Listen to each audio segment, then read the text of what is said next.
What's up, everyone? Welcome to Level 7. It is time for another episode of the Agents of Fandom podcast. I'm your host, TJ Zwarich of today's The Penguin After Show. Thank you so much for joining us to talk episode 3 of The Penguin. And one TJ wasn't enough today. We had to go TJ squared. Fat Thor hanging out as well. How you doing today, my friend? I'm doing fantastic. It was a great episode of Penguin. We've just been getting treated with so much great television lately, so we're just living in bliss over here. Yeah, I couldn't agree more. It is a good time to be a TV fan. I'm writing about a lot of it, but I wrote my first, I think, somewhat negative review of the upcoming episode of Only Murders in the Building, and that was like the first episode I didn't enjoy of these 3 shows that I'm covering, which it's one bad one of an entire 3 seasons of television so far. We'll take it. They're doing pretty great. I gave a 10 out of 10 on 2 weeks ago's Only Murderers, and then this one I think I gave a 4 out of 10. And so it's not like the season's bad. It was just a one-off episode for me that didn't do it. But we're not here to talk about Only Murders. We're here to talk about The Penguin, and it is back-to-back Jamie Jirak. We have 2 weeks in a row now. First Agatha All Along, episode 4, and now The Penguin, episode 3. Jamie Jirak, how you doing? Thank you so much for having me. It's so awesome to be unemployed because I'm just podcasting. I'm like, yeah, I'll podcast. Come at me. I want to talk about things. It's amazing. I don't think I've ever talked DC on Agents of Fandom before. So I'm so happy to be here. I'm excited. Yeah, we've done a lot of Star Wars. We've done a touch of Marvel, but I'm excited to dive into The Penguin with you because give me your DC fandom background. How versed are you? Who are your favorite characters, etc.? I'd love to tell you that when I was 7 years old, my life changed when I have a visual. When I saw Batman and Robin for the first time in theaters when I was 7 years old, that movie, that was the first comic book movie I obsessed over. I was Poison Ivy for Halloween that year. I was just obsessed with that cinematic masterpiece. And I have all the 4 older Batman movies, the Tim Burtons and the Schumachers were like my lifeblood growing up. I love all 4 of those movies very deeply. And as an adult, I'm not as well versed in the comics as I am with Marvel. I've definitely read a handful of things. But Birds of Prey is my favorite comic book movie of all time. So I do have a lot of love for DC. And but it's funny because the Batman, Matt Reeves' The Batman, I like that movie. I think it's a very well made movie. I have nothing negative to say about it, but it's a little too serious for my taste. If you couldn't tell by the Batman and Robin poster I have on my wall, I like things a little goofy. And that's why I'm loving Penguin, because the Penguin is set in the Matt Reeves universe, but it's funny. I'm laughing a lot every episode, and I'm really enjoying laughing. I couldn't agree more. It's funny, and it feels light. It gets dark at points, but it feels lighter than the Batman movie, I think. And I'm with you. I got a lot of my stuff growing, my DC fandom growing up was maybe less from comics, and for me, not as much the movies as cartoons. That's been really where I got my DC love from, and I'm watching right now a show that I don't even think I knew existed because I didn't realize that it wasn't the Batman the Animated Series growing up, just when I was a kid and seeing it, and that's the Cartoon Network Batman. And I'm finding so many episodes that I thought were Batman the Animated Series, which I recently did a rewatch of, that are actually in this show and are just unlocking so many memories in my brain. And I've just kind of continued going with it as a background show while I write, because here's our pivot into Whatcha Watchin. Switching into Whatcha Watchin because I just kind of accidentally pivoted anyways, because I have this on as my background show while I watch, and I'm enjoying it so much. It's a little goofy, but we get Barbara Gordon introduced in season 2. We got Dick Grayson introduced in season 3, and I'm in season 4 now, which is the last season, and the Justice League is being created. So every episode, it's like, here's a team up with Superman, here's a team up with Green Arrow, here's a team up with Green Lantern, here's one with the Flash. And that's kind of goes throughout the season, and Robin and Batgirl are still there. So it's a pretty fun series. There's so many episodes from it that one specifically, Joker uses Bane's venom, and he's like, Batman, we always go back and forth trading wits, but you always overpower me in the end. And I thought that was Batman the Animated Series, and it was this show. And so finally getting to see that was like, oh my God, this is crazy.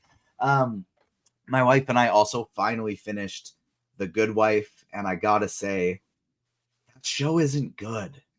Like, it has some really, really great moments in the middle of it, and I got invested, and so we were just kind of like, we have to finish. Like, these last 2 seasons really aren't doing it for us, but we have to finish it. And so finally got through it. It was so wildly anticlimactic. I was mind blown. Are you gonna watch Elsbeth though? So Elsbeth is we've actually already watched Elsbeth. We watched Elsbeth first, not realizing it was a spin-off of The Good Wife, because we just knew nothing about the lore. And I like Elsbeth a lot better. Elsbeth episodes are like my favorite episodes of The Good Wife. And so we're definitely big Elsbeth fans. Probably won't do The Good Fight though. But I'm watching it and I'm seeing this Will Gardner character, who's one of the main characters throughout the first few seasons, and I'm just sitting there thinking like, damn, this guy wants to be Harvey Specter so bad. And so now that we are finished this one, my wife and I, Ava and I, are watching Suits. We're about 4 episodes in, and I never actually finished it. I think it was like The Walking Dead. I got through like the first 7 seasons and then just kind of fizzled out. And so we are now back onto Suits. That's in full gear for us. Fat Thor, what you been watching? What have I not been watching? Now, obviously, like you said, we're doing all these shows. We're keeping up with everything. So obviously all the new stuff. I've actually, for some reason, I've been in a James Bond kick recently. It's one of those, I was like, man, I haven't watched those in a while. And I actually discovered I never had seen No Time to Die, the most recent one. And I'm like watching, I'm like, how have I not seen this? So that was absolutely fantastic. Love that. Still going through Lord of the Rings, almost done with The Return of the King, just got past the Battle of Minas Tirith. R.I.P. our boy King Theoden. Sorry, spoiler alert if you haven't gotten to that in the past 60 years. But that's about it, man. And, work and doing the pod stuff. Have you seen every Bond? Have you seen like all the to the back? Have you seen all the I actually and cool. Yeah, I have a whole collection that goes up to Skyfall, but then doesn't have it. Like the other 2 didn't exist back then. So yeah, I gotta get those on the physical. I have the same. I think the exact same set that you're talking about. So I went through them all recently as well. Best Buy, baby. Yeah. R.I.P. What am I watching? Oh, I haven't started it yet, but I will tell you that today I am so hyped to start Heartstopper season 3. I cannot wait to get that adorable, lovely show back into my eyeballs because it's just so sweet. But it's spooky season. All I'm doing is watching horror movies and Scooby animated movies. I love this is my 3rd year in a row where I just crush through those 70-minute Scooby movies. They're like my favorite thing. I love them. If you've never seen Scooby-Doo and the Kiss Rock and Roll Mystery, it is so amazing and trippy, and I love it so much. But right now I'm trying to go through. So on the Criterion channel, they have a section of witch movies. So I rewatched the original Suspiria. I hadn't seen that in years. It's so beautiful. It's so stunning. It's so good. They also on the Criterion channel, I don't know why this is on there. They have the 1996 Sabrina the Teenage Witch movie, the first time Melissa Joan Hart played Sabrina, before the sitcom. It's very different. But Ryan Reynolds is in there. He's the hot guy. And that was really fun to revisit because I hadn't seen that since I was a kid. And then I watched Mario Bava's Black Sunday. I watched the 90s The Crucible, which honestly isn't a witch movie nor is it a scary movie, but it was on the list of the Criterion. So I was whatever. I rewatched Nicholas Roeg's The Witches, which I don't love as much as a lot of other people do.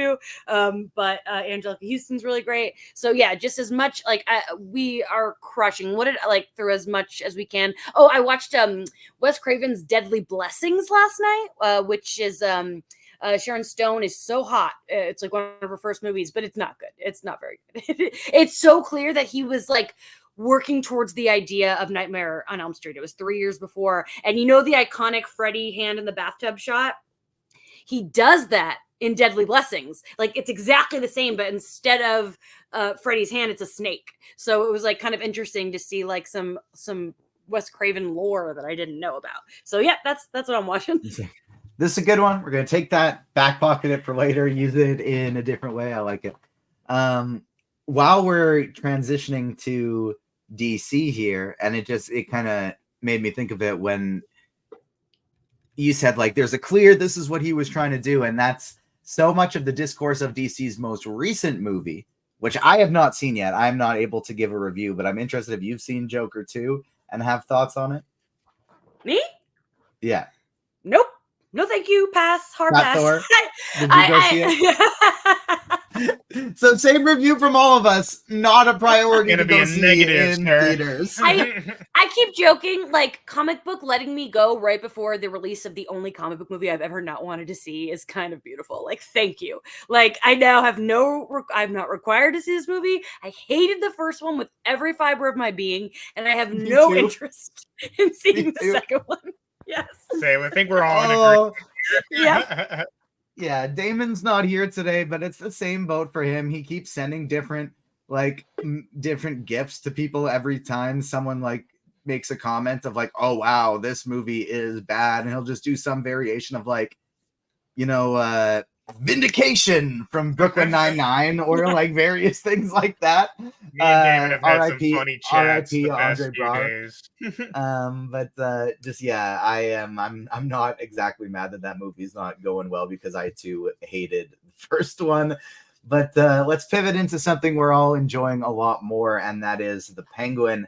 If you're watching us on YouTube, hit that like button, subscribe, hit the notification bell. Make sure you're subscribed to the Agents of Fandom wherever you get your podcasts. We have lots of fun content coming, like usual. We'll be breaking down Agatha. We'll be breaking down The Penguin. You got Comic Corner. But we got New York Comic Con coming up, which will bring a lot of exciting interviews. And I do have something coming up next week as well with Ryan Little, comic book creator and creator of Kahori. The What If character who debuted on What If in season 2. They have a Kahori comic coming out in December, I believe it is. And so we're going to be chatting about that as well. Make sure he also was a story editor for I Am Groot and has been involved with Marvel Studios a lot. So that'll be a really, really fun chat. Make sure you stay tuned for that one on YouTube, wherever you get your podcasts, subscribe, like all that good stuff. Jamie, what have you thought about the first 3 episodes in general of The Penguin so far? I'm loving it so much, and it really comes down to the performances. Like Colin Farrell, Cristin, Rhenzy is like, all of them are just crushing it. I'm having it's like a character study. It truly, like, I don't really even care what's happening. I'm just so like I'm just so hooked on what they're doing. Colin Farrell has been one of my favorite actors since I was 11. He was like one of my first very big crushes, and even like in my mind, I'm like, he's still hot as the Penguin. I don't care. I don't think I'm supposed to be shipping Oz and Sofia, but I am. I'm like, I want to see them kissing. I don't know. I think I'm just like have brain rot, but I really am shipping them, especially after one scene in the newest episode, which I'm sure we'll talk about. But yeah, I love that it's funny. I love that it's dark. I think there will hit a point where I'm like, it's weird that Batman's not in it. I think we are gonna hit that wall, but I'm still loving it. I find it. I saw they actually talked about this on the Ringerverse podcast, and I was like, yes, somebody else is noticing this as well. But I swear their main feature of being like, hey, how do we not need Batman in this story is basically just to have it almost all taking place during the daytime and have very few scenes at night because Bruce Wayne is asleep. Batman's asleep. He's sleeping in because he just had a night of crime fighting. And so that's like the easiest way to not have him show up is just have them continuously do business during the day. Fat Thor, 3 episodes in. What do you think of the series? Absolutely love it. Just got to echo both of y'all. It's so good. I love the tension of it. Like Jamie was talking about earlier, it's got like comedy to it as well that I really love, but it's not like, jokey joke, haha. Like it's like situational comedy, which I really love. And I just, again, going back to the tension, for me, one of the things I love is I feel like every character almost, I'm not sure what they're going to do or like what they really know. Like for Oz, for a lot of times I'm like very in between on like, oh, did he really plan all of this, or is he just reacting to the situation? And then same with Sofia. He's Like, DC Jack Sparrow. that's what I mean. It's like, I don't, but it's like, is he though? Like, maybe he's planning more. That I just think the motivations of everyone, I think they're playing very well, and it's making me super interested in it. And I'm again just got to echo Colin Farrell. He's just awesome. Shout out Bullseye, Daredevil. That's where I first met him, and loved him ever since. So yeah, it's just great. You want to, weirdly enough, I don't know why I have such a specific memory of this, but one of the first places I ever watched anything with Colin Farrell, and it wasn't even a movie, it wasn't even a TV show, but I used to watch a lot of, there's a channel growing up called Much Music, which is essentially a Canadian branch of MTV. But it was a lot more music focused as opposed to reality TV focused than MTV was. It stuck with that longer than MTV did. And I remember they would always have like listicle type shows though, where it would basically be like, here's a top 30 pop songs of the 90s and things like that. But one of them was like hottest bad boys or something. And Colin Farrell was like at the top of the list, and it was like, here are all these things that he has done that make him a bad boy, but we love him anyways. And it was just like, this, who is this guy? I know nothing about him, but I'm just like 9 years old watching this show that I probably shouldn't be watching on this channel that I probably shouldn't be watching without supervision, but I'm just like dialed in, learning all these things about 90s pop stars and actors every day. But that's where I got my first glimpse of Colin Farrell. But to bring up what you guys were both talking about as well, what I love the most about this show is the constant having no idea what I'm going to see next. Like at no point do I feel like it's moderately predictable, and that's so huge for me in my enjoyability of watching. One of the reasons I fell in love with the idea of being on a show breaking down various TV and movies is because at the beginning of the pandemic, I fell in love with the idea of podcasting, watching Jamie and BD and Jenna and Aaron. And that was because I was fully all in with them when it's like WandaVision shit's happening and it's like aerospace engineer, it is Reed Richards, it's happening. Because like, I don't care if my theories don't come true, but my brain is just always moving so fast with the ADHD that I can't help but theorize at all times. And in this show, there's not a lot of like lore theorizing because I'm kind of trying to turn that off and focus more of this on, like we talked about in last week's episode, like an HBO show as opposed to an MCU show that I'm like, all right, who could this be? Who could this be? I'm trying to hone that in a little bit, but it is fun from a plot standpoint where it's like, as soon as you think you know what's going on, somebody's shot. This is happening. Everything is pivoting. And it's like, it's so fun to just be in that unpredictableness and just enjoy it from week to week and have truly no idea what is going to happen. But Victor, who we got to interview, Rhenzy Feliz, check that up on our YouTube page or wherever you get your pods. We talked a lot about stuff about the Penguin, about the Marvel Cinematic Universe, about the Runaways, lots of great stuff. But he got to take center stage in this episode. Like we got to see his point of view for, I would say he's probably the screen time leader in this one. And so the most interesting part, I thought that I didn't even totally clue in immediately that this was a flashback. But I just forgot that we already knew his family was dead. And I thought we were just seeing them for the first time at the beginning. But we get to see the events from the Batman, which have been heavily mentioned throughout this series with the water flowing in, flooding everything, and the new mayoral race, etc. We get to see that from his point of view, which to me brought a lot of, what's the word that I'm looking, perspective to the damage and the destruction that the Riddler caused in the Batman. Like you kind of know it while you're watching the Batman. You see all the terrible things happening, but I feel like you're almost watching it from a superhero perspective lens where it's like, all right, what can the Batman do next? Not all is lost. He could still do this, this, and this. But when you're just seeing it from an individual civilian's perspective, it's scary. Jamie, what did you think of the opening scene? Yeah, it reminded me. I wish Jamin was here when I said this, but it reminded me of like that scene in Hawkeye when we see the Battle of New York from like Kate's perspective as a kid. I really like getting that because, like, you're right. You only see it in this like big scale, and a lot of people died. It's yeah, like Batman saved the day, but he didn't save a lot of people, and it's scary, especially to watch something like that right now, where a lot of the like places are currently devastated by or have been devastated by a hurricane. To see like a big flush of water come through and kill people was like it was like a little scary for what we're all experiencing right now.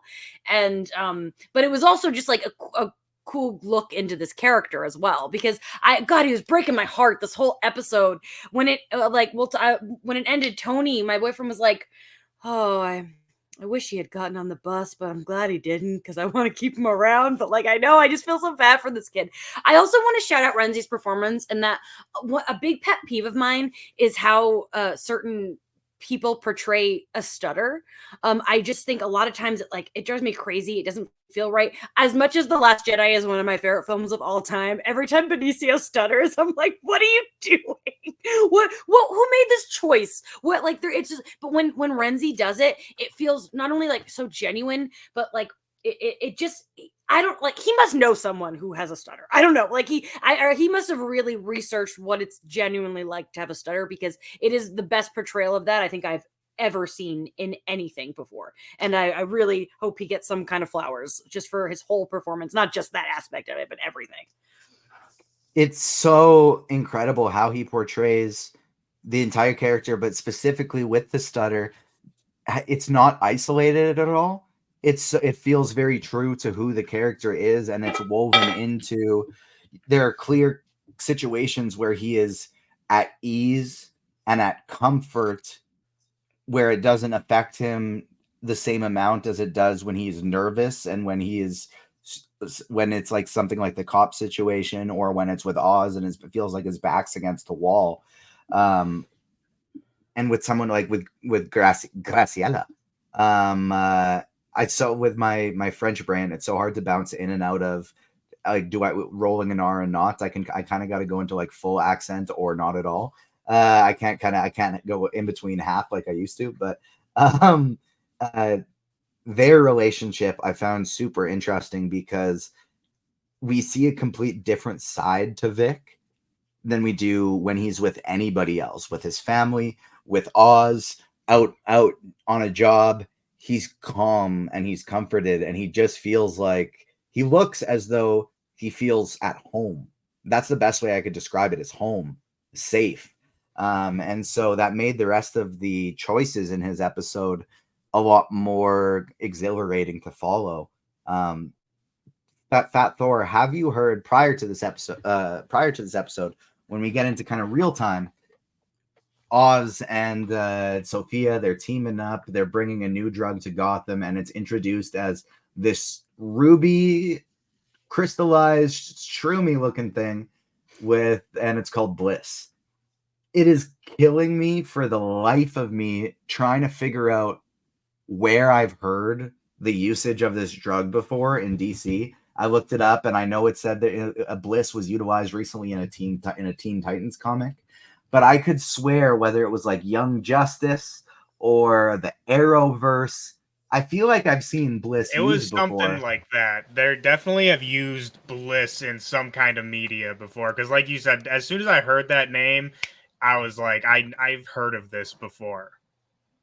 Yeah, that's the exact same boat that I was in. What did you think of sorry, I guess I kind of pushed past for the Victor's point of view stuff with you. What did you think of the opening scene? I mean, just got to echo what both y'all said. I loved it. It was both like cool to see, like you said, the different perspective, but also just devastating. And something I really enjoyed about it, which I think Paul from Heavy Spoilers brought this up on our episode 1, but to me, it really symbolized and visually symbolized very well the difference of social class in Gotham, and how, Batman and the Riddler, they're fighting and like they're going after politicians and all that. But the people who really are affected by all this are, the lower income people, the people who live outside of the big city of Gotham. And I just thought seeing that devastation, seeing what that does to people is just very poignant, very, of the times of what we're doing right now. And it just like that made it hit so much harder. And I think that's something that this show is doing super well, is like we had that little monologue from Oz, I think episode 1, where he talks about, no one's going to give you nothing and stuff. So I really enjoyed that. And then moving on to the Bliss side of things, we'll get to the ending where it seems like it kind of takes a turn on us, but I'm very invested in the Sofia and Oz partnership team up here to kind of distribute this new drug to Gotham. And for me, I was more interested in the, I'm kind of bouncing back and forth in the rundown, but bear with me. For me, I was a lot more interested in the partnership at the beginning, but as we learn more about the drug and find out that Sofia got it not just from Arkham, but it was being used on the Arkham Asylum inmates, it got me a lot more interested in where they could take the story with the specific drug as well. I know, sticking with you. You get first this time, so we don't have to just like so that all the thoughts aren't already out there. I want to get you first this time. All right, so Bliss, I have thoughts on, because like you said, we both think that it's in something else, which hopefully maybe someone in the comments can remind us on that. But I'm still sticking. I've been saying I think it's fear or toxin. And we're somehow going to tie this in with Scarecrow somehow. The Arkham shout, I think, really like put it more into that direction for me. But I'm excited to see where they take it. And like you said, this partnership between Oz and Sofia, to my earlier point, just like, I don't know where it's going, right? Like, it's like, is this a good thing? Is this a bad thing? So yeah, I also want to say too, the doctor that we see with the mushrooms, I know, Tej, that you were saying you're not looking too far into characters and all that, but I will say that is, so they call him Trey Bloom, and in the comics he is Mr. Bloom, who does have a few little powers and stuff like that. So I'm not an expert on him, but maybe he could come into play possibly. I don't know. I did see that one as well, and it gave we need one to get revealed for us to truly know, I think, how they're handling this, because they've a few times now delivered somebody with a last name that is a clear tie to a comic book character.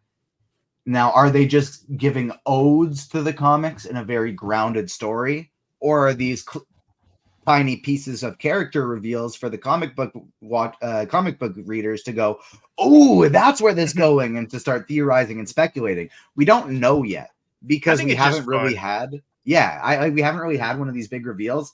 But Damon is texting me as we're recording this, and he says he had a Clayface theory in the last one because Eve Carlo is the last name of Clayface, and that's the last name of Penguin's kind of top girl of the sex workers that that came in. And so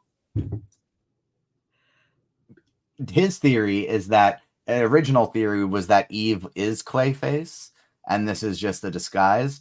His new theory that he wanted me to share is that all of those sex workers are Clayface. Clayface has the ability to split. Clayface has the ability to split. And so that would be so wild. His theory is that all of these sex workers are Clayface, the same person, basically learning about the neighborhood. See, that would be awesome, but I feel like that might jump a little bit more into like the ungrounded thing. Like I don't know. It feels like we talked about, Matt Reeves is really trying to stick to that grounded. I would love it. I'm with you, Damon. I'm on the train with you, but I don't know if we're gonna go that far with it. I cannot imagine Clayface being in this show. Like, it just is truly. But I love this theory. I love it so much. I can't wait to tell Tony. I think it's spectacular. I would be so shocked if that was the truth, but I sure love it. My first thought was just like, wow, what if this is a sibling or a spouse of Clayface, and it's just like a nod to the future. And then Damon has pulled me into, no, this is not just Clayface, but all of these women are Clayface, and he's split into different people. The And so, Mephisto of the Penguin world. Where's Clayface? We're on Clayface yeah, watch. we'll It does see. feel like a storyline that would be in the Harley Quinn animated series, where like Clayface would just decide to become a bunch of sex workers. I think is Yeah. spectacular. That was the best part about Damon unveiling this series, is he has a weirdly good Harley Quinn Clayface impression where he sounded exactly like the character as he was unveiling the series. It's Clayface, but it sounded way better than that. It was actually good. And so we'll make sure Damon gets a chance to elaborate on that theory next time he's back on the show. Jamie, let's talk about Sofia and Oz's relationship, because it's so interesting to me how they're, I'm just restarting Suits. And so when they're bouncing off at each other and on the same team, it reminds me of Harvey and Mike. It's like they are so in sync as a partnership when they're working together. They seem like they can't be stopped. But they both have these insecurities that makes it like there's not a lot of trust there. No, am I crazy about shipping them? Do either of you see this as a potential romance, or am I just like crazy? I have fully accepted that while I could by no means fix Sofia Falcone, I would let her break me in any way she wanted. And so I am open to anything. Okay. I don't necessarily think there's romance, but I mean, hey, why not, right? Why the hell not? I'm for it. The scene where like he's getting like really emotional and like he's like crying and she's feeling it. I don't know if we're like, can we talk about that scene? Is that too far ahead? No, let's go for it. Like I love that scene so much because I was talking about it with Tony afterwards, and he's like, I can't tell if he's like genuine or playing her, and I'm like, it's both. Like Penguin is clearly like playing. Penguin's working for Penguin. He's playing all the sides that he can, but I do really believe that he does have care for Sofia, and I do believe he feels guilty for her getting sent to Arkham. I 100% believe that. And when he fucking I forgot we can't curse anymore because You're good. You're good. Yeah. Yeah. When he leaves her there at the end, I was livid at him. I was so mad at him that he left her behind because they had this beautiful moment and then he abandoned her.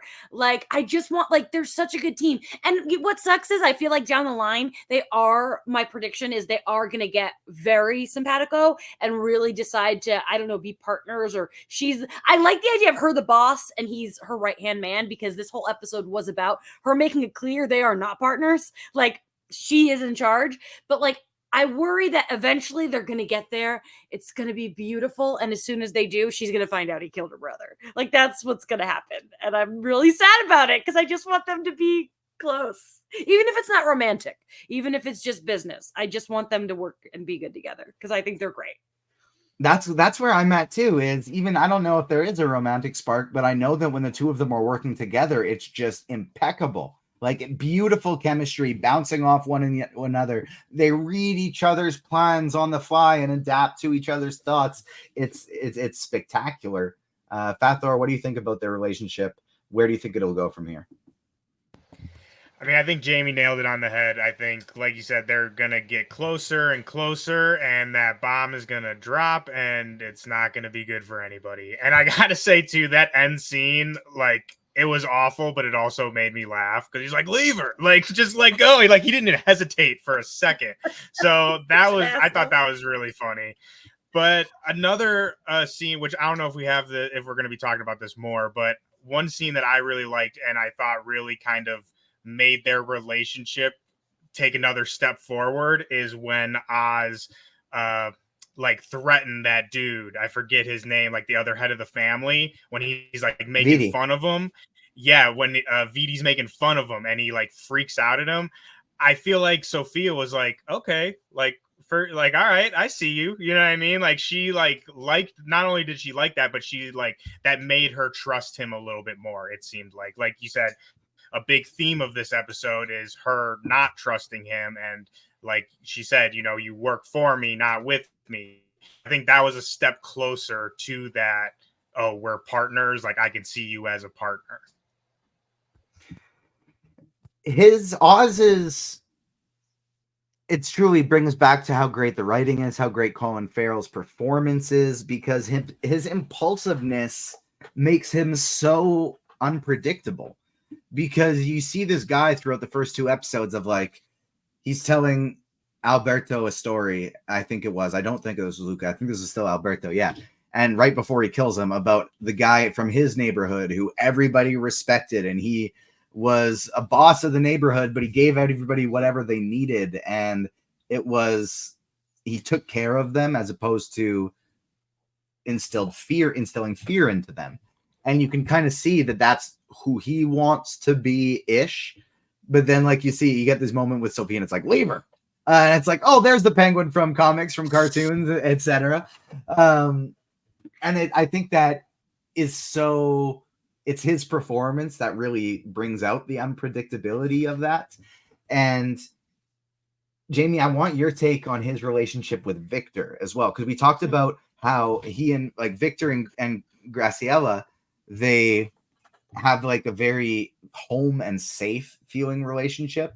But the parts with Oz and Vic this episode, I truly had a difficult time discerning, like, is this a kind mentor figure who is letting him in, or is he gaslighting the shit out of him? And it literally bounces back and forth for me.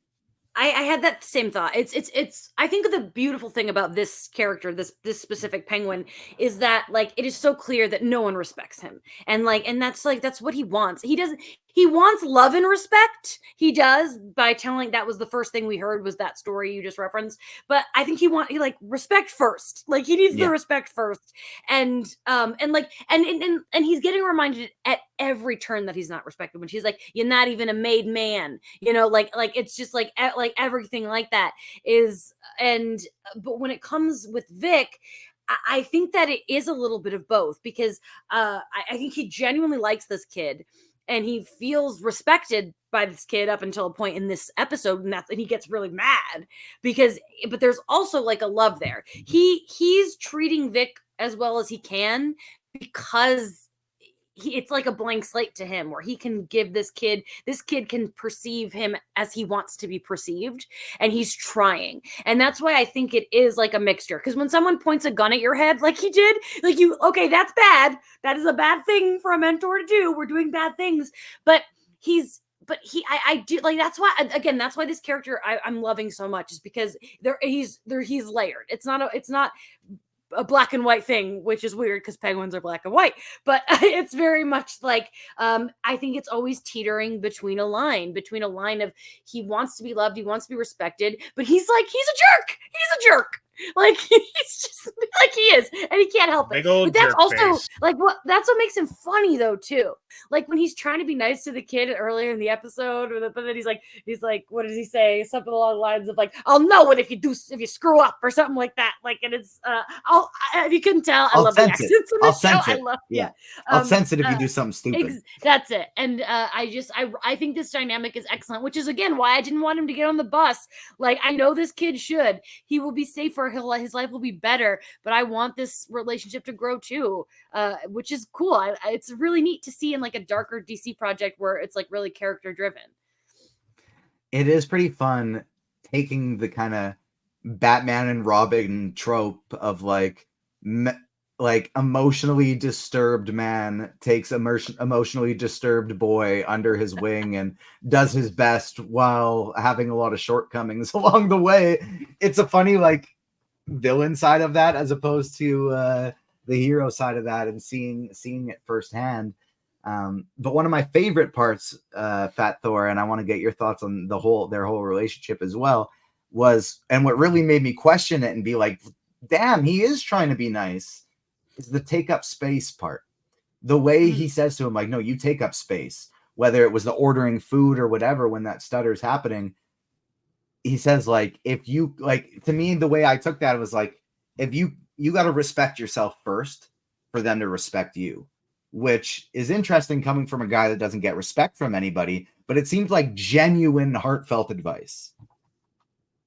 Absolutely. And I mean, we love a tolerant king over here, and I just love like the way that they're playing Colin Farrell is playing Penguin with like you said, like he stands up for him when he starts stuttering. We saw that in the Batman, we see that he speaks Spanish. And here in the series, we learn that's because the caretaker at his mother's house speaks Spanish. So I think that's just a really cool layer of the character, makes him more like likable. But I don't know. I think that he's 100% genuine in like what he said to Victor. And when like you guys were talking about when he put the gun to his head and he's like, "Is this how it feels to be with me?" Like I was like sad. Like I was like, "Oh shit!" Like I think he 100%. Like it began as him gaslighting him, is like, "Oh, I can use this kid." But I think throughout these 3 episodes, he has really come to like Victor and look at him as someone that he can mentor. Does that earlier when we saw when Vidi disrespected him, he kind of acted him, and he's just like, It's such a sorry to cut you off a little bit if you're still going. The internet was just cutting out, and so I'm gonna take over. But it's so interesting to me, and maybe this is just because of my own traumas, but I see the scene with Vidi and how he like reacts in the impulsiveness, and I'm like, ha, get him, Oz, fuck this guy, yeah, stick that gun on him. And then I see it happen to Vic, and I'm like, you're in a position of power. You cannot be treating him that way. This is like a son figure to you. He looks up to you. You cannot treat him like this. And so the way those two scenes are so similar in the sense of Oz blows a gasket and tries to get all respect back into the situation, and however he can by utilizing fear, since his original way didn't work. It's interesting to see how those scenes are so contrasted and how they affected me very differently. But Jamie, what did you think about when things sour between the two of them and the kind of completion of Vic's arc? Because all signs kind of lead to, he's going to leave. He's going to get on the bus. The dude has PTSD. He can't be in the club selling drugs. He can't handle this stuff. I think when he drives up to the bus station, I think he chooses to stay because in that moment, I don't think he feels worthy enough to leave. I think that has something to do with it in terms of it's not like I'm excited to go explore this relationship further with Penguin, but maybe like I think he's just, when he says his father would be ashamed of him, I think he's ashamed of himself. And when that happens, you can either dig deeper or not. And I think and now he's really in it because he just killed a guy. Like, I'm sure that guy is not alive. I'm pretty sure that the guy he hit with the car is done. So that's it. You're like, there's no coming back from that. Right. And I'm like, who knows what kind of arc we could get with Vic? How long is the Penguin going to last? I don't know if there's a plan. Like, is there seasons? I know poor Colin Farrell never wants to wear that suit again. So maybe this is all we're getting. But I'm curious to see, like I could very much. Are you guys Better Call Saul fans at all? Not me. Okay, fan, but haven't watched all of it. But yeah. Okay, I don't want to spoil anything, but I worry he might be on a Nacho path. The character Nacho, which I'll just say would be a sad ending for old Vic, but he feels like a Nacho to me. And I'm sure plenty of your listeners will understand what that means. Watch Better Call Saul, guys. It's a really good show. I know. I haven't seen Better Call Saul or Breaking Bad, and it's like one of the biggest. It's like literally one of the biggest. Dude, like, Breaking L's Bad. And gaps in Come on. I know. They're both amazing. Better Call Saul is very different, but I think almost as good. So yeah, there are two pretty big gaps, two pretty big L's in my viewing in my catalog. But what did you think, Fat Thor, when that kind of sours between the two of them? How do you think that relationship will be going forward? When you're watching, did you expect him to get on the bus and leave?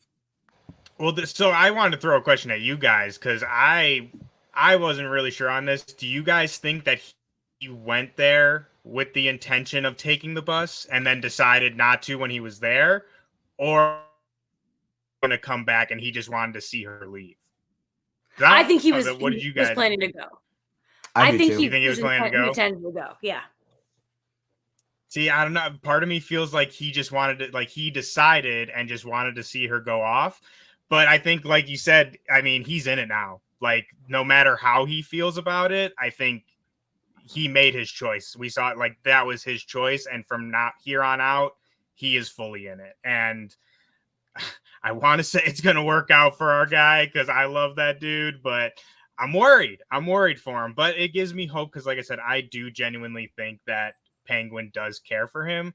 So that gives me a little hope that he maybe will protect him, or they'll just go crazy. Because that's another thing is sometimes I don't know, like, are they going to go there? And I think the show is in a really great place of keeping us questioning, like, because like I said, part of me is like, oh, Vic's safe, right? He's like one of the main characters, but then it's like, I don't know, they could really throw a twist at us. So yeah, I think he's fully in it now, and that relationship's going to just get deeper and deeper with some kind of big conclusion at the end, whether good or bad.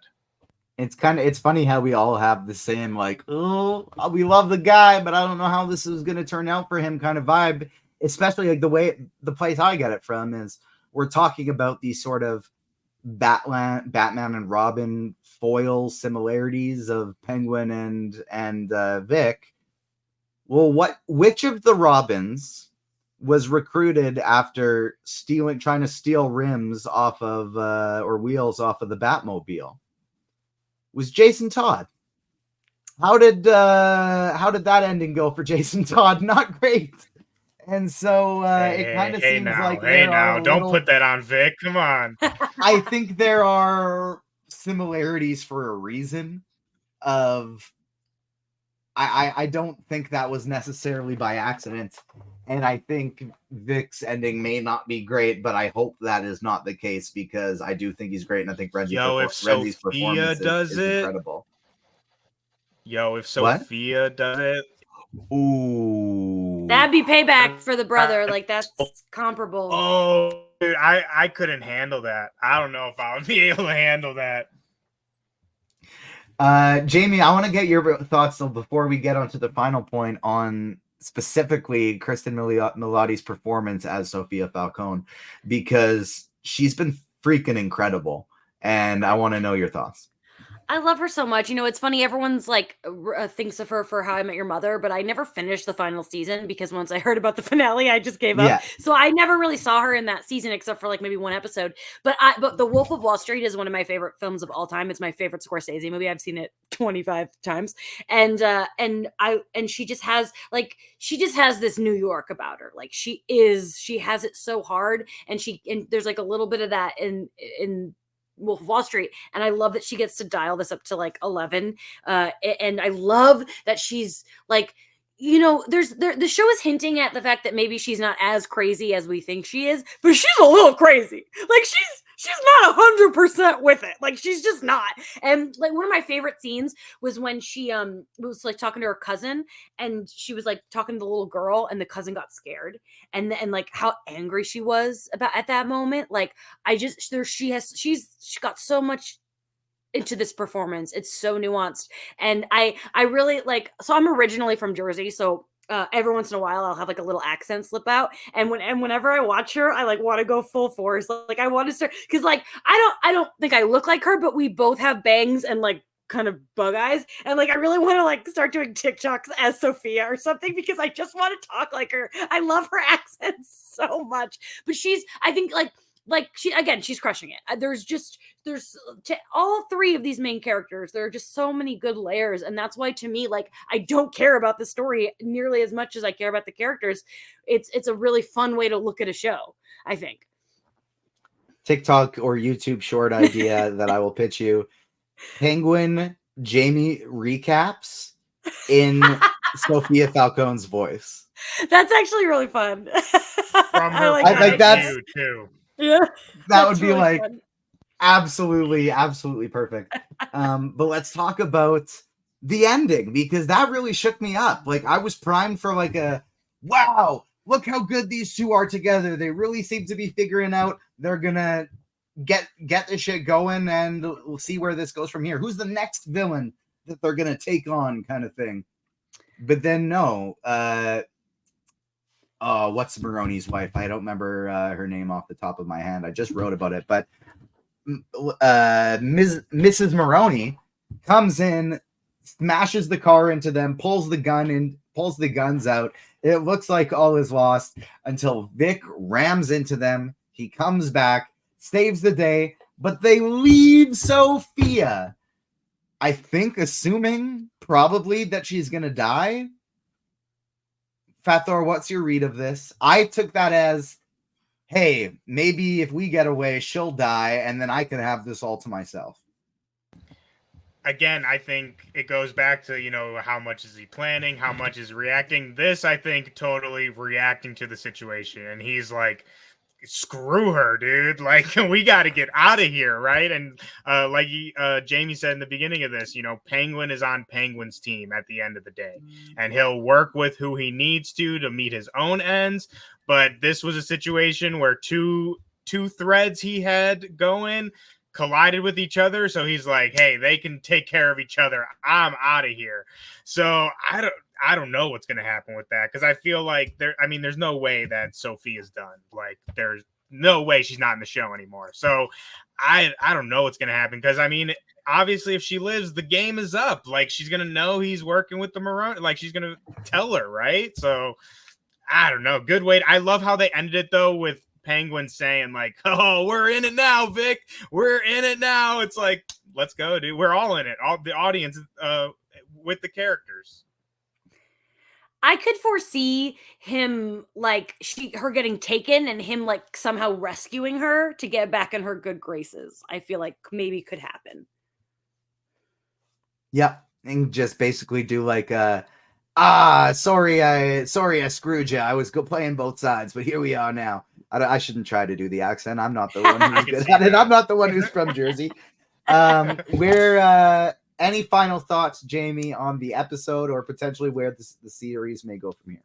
I want to say I really want Luca, the current new head of the family. We haven't seen a lot of him, and I don't think he's long for this world, because I think she will eventually take over. But I really want to see more of him, because it's Scott Cohen, and I'm sure a lot of people know him from Gilmore Girls, which he's lovely on that show. But one of my biggest childhood obsessions was the 10th Kingdom, which is an amazing miniseries about like a fairy tale world basically, and he's in that, and so seeing him gives me like such joy, because I loved him so much as a kid, that I just like want him to get in some really good licks before he inevitably dies.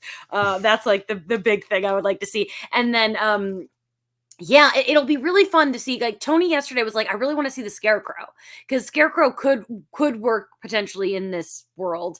But like now I just want to see sex worker Clayface. Damon, please write a comic that's this or something. It's the best idea I've heard in a long time. Oh, I agree. It's a fun one. And the other one he's really hoping shows up is Tony Zuko. And just give us that little quick Grayson family reference of, oh, Tony Zuko is a guy that could handle this. No, he's busy at some circus right now. And that would be exciting. Pat Thor, final thoughts? I'm just excited. Like we talked about, I'm just coming into this as just a general fan, and I'm just enjoying the ride. I don't know what to expect next week or with the series, but that's what I love about it. Hit that like button if you are watching us on YouTube. Subscribe, hit the notification bell so you don't miss out on all the great content. We have interviews from Agatha all along. We have one for the Penguin with Rhenzy Feliz. Upcoming stuff from New York Comic Con, as well as really exciting things at the Comic Corner. No more Rings of Power, as that show has come to a conclusion. But Fat Thor, Georgie, and Zen just recorded a great final episode of that one.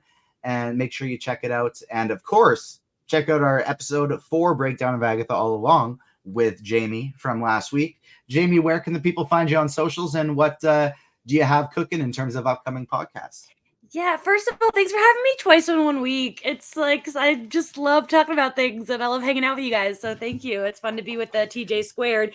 And Fat Thor TJ came to my panel at LA Comic Con yesterday. Love in the Time of Hydra had our first ever panel. We talked about season 2, episode 3. We had a very special guest, the Yuan twins, who are in a great episode of the show, stopped by. That episode is dropping any minute. It should be producer Maria is dropping it probably within an hour. So by the time you're hopefully listening to this, it'll be on the internet to check out. Also, my Agatha All Along podcast tour continues. For episode 5, I will be on Comic Book Queers. For episode 6, I'll be on We're Watching What. And for episode 7, I will be on The Break Room. So keep an eye out for all of those Agatha appearances. All right, and stay tuned for more Agatha, Penguin, and Comic Quarter on the Agents of Fandom podcast. We will be back later in the week. Thank you so much for joining us, everyone, and we will see you next time. Peace.